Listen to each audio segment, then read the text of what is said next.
The first 5 minutes of your morning may be more important for your English than you think. You wake up, you check your phone, you read a message, you watch a short video, maybe you talk to your family, and before you know it, you have already spent the first hour of your day using your own language.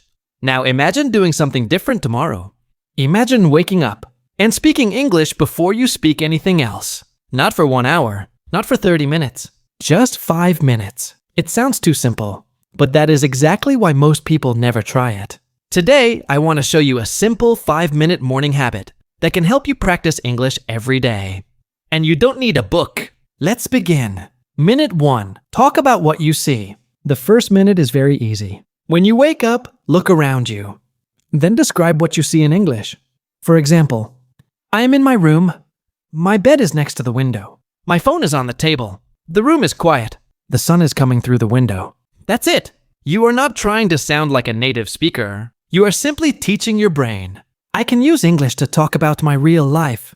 And this is important. Many learners study English only when they sit with a book. But English is not only a school subject. It is a language for your real life. So use it with the things around you. Minute 2. Talk about what you are doing.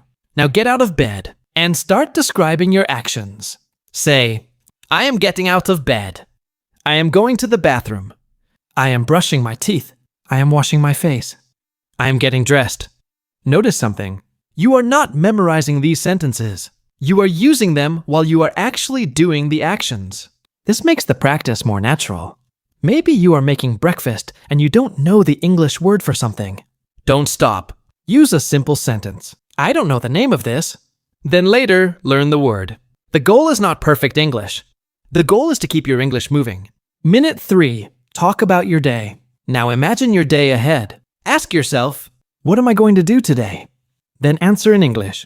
For example, today I am going to work. I have a meeting at 10. After work, I will go home. I want to finish my work early. That tonight, I am going to watch a movie. You can make the sentences as simple as you want. You don't need big words. You don't need complicated grammar.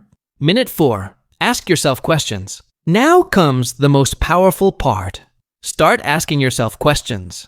For example, what did I do yesterday? What am I doing today? What do I want to do this week? What makes me happy? What do I want to learn?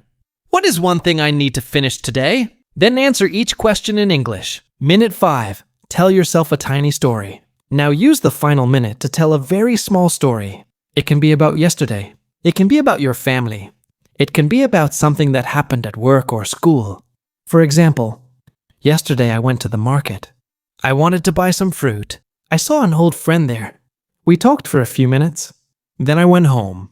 It was a good day. That's a tiny story.